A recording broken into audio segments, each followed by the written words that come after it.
Alcohol ஒரு 2 round போட்டு ஒரு ஃப்ரை ஐட்டம்ஸ் பிரியாணி இந்த மாதிரி எல்லாம் ஃப்ரை ஐட்டமாக சாப்பிட்டு முடிச்சுட்டு போய் படுத்தா அடுத்த 1 ஹவரில் வந்து அப்படியே சும்மா மேலே வரும், தீ பிடிக்கிற மாதிரி வந்து எழுப்பி விட்டுரும்.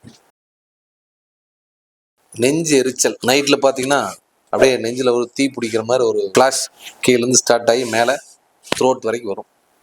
அது வந்து தூக்கத்துலேருந்து திடீர்னு எழுப்பி விட்டுரும். உள்ளே வந்து ஒரே எரிச்சல், நம்ம ஹார்ட் அட்டாக் மாதிரி வரும்னு சொல்லலாம். அது மாதிரி ஒரு தீ பிடிக்கிற மாதிரி ஒரு ஃப்ளாஷ் வரும்.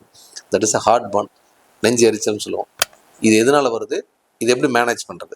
ஸோ நெஞ்சு எரிச்சலுக்கு காரணம் நம்மளும் நம்ம ஹேபிட்ஸ் தான். நிறைய சாப்பிட்றது, வயிறு நிறைய, ஒரு குடம் இருக்குன்னா குடத்து நிறைய தழும்பும்ல, அது மாதிரி வந்து வயிறு நிறைய பண்ணால் அது வந்து மேலே ரிஃப்ளெக்ஸ் ஆகி மேலே தழும்பி வயிறு பிடிக்காம மேலே வந்து ஈசோவேகஸ் நம்ம ஃபுட் பைப்பில் உள்ளே வந்துச்சுன்னா அது வந்து ஸ்டமக் வந்து ஆசிட், இது வந்து அல்கலைன் மீடியம்.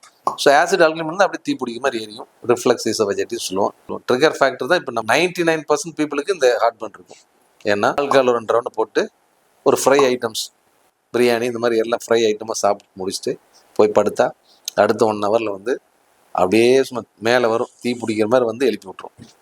ஃப்ரை பண்ணது, மசாலா ஐட்டம், எண்ணெயில் பொரிச்சது, இந்த மாதிரி ஐட்டம்ஸ்லாம் கொஞ்சம் அவாய்ட் பண்ணுங்க. எப்பயாவது ஒரு நாள் சாப்பிடலாம். ஸ்ட்ரெஸ் எல்லாருக்கும் இதுவும் 99% பீப்புளுக்கு. ஃபார் எக்ஸாம்பிள் ஒரு ஏஜ் ஆஃப் 3rd மந்த்லேருந்து ஸ்டார்ட் ஆகிடும்னு சொல்கிறாங்க. அதனால ஸ்ட்ரெஸ் ஃப்ரீயாக இருந்து பழகிறது நம்ம பழகணும்.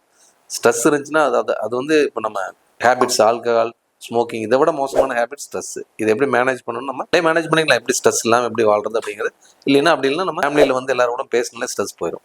சரி, அவங்களே எல்லாருமே எப்படி இந்த ப்ராப்ளத்தை எப்படி ஹேண்டில் பண்ணுறது, இது எப்படி ஹேண்டில் பண்ணுறது, யாருமே ஃபேமிலியில் யாருமே பேசிக்கிறது கூட கிடையாது. நிறைய ஃபேமிலியில் வந்து பார்த்தீங்கன்னா வீட்டுக்கு போனாலும் செல்ஃபோனு இல்லை டிவி இந்த மாதிரி மாடர்ன் கேஜெட்ஸ்லேயே அப்படியே முழுகிடுவாங்க. அப்படியே தூங்கி போனால் இந்த அடுத்து இந்த ரிஃப்ளெக்ஸ் இந்த மாதிரிலாம் பிரச்சனை வரும். அப்புறம் நைட்டில் தூங்காமல் இருக்கிறது, அன் டைமில் வந்து தூங்குறது. மினிமம் ஒரு 5 to 6 hours sleep very important for human being எல்லாருமே. அது மாதிரி நைட்டில் வந்து கொஞ்சம் மினிமமாக சாப்பிடணும், ரொம்ப ஃபுல்லாக சாப்பிடக்கூடாது. இதுக்கு மேலே மறுபடியும் ப்ராப்ளம் வந்துச்சுன்னா நீங்கள் ஒரு கேஸ்ட்ரோஎன்டராலஜிஸ்ட் கன்சல்ட் பண்ணி எண்டோஸ்கோப்பிலாம் பார்த்து வேறு ஏதாவது நம்ம வந்து இந்த மாதிரி எதாவது ஸ்டமக்கும் ஃபுட் பைப் ஜாயின் பண்ணுற இடத்துல ஏதாவது லூஸாக இருக்கா, அந்த மாதிரி ப்ராப்ளம்ஸ்லாம் இருக்கும். ஸோ இதெல்லாம் பார்த்துட்டு கரெக்ட் பண்ணிக்கலாம்.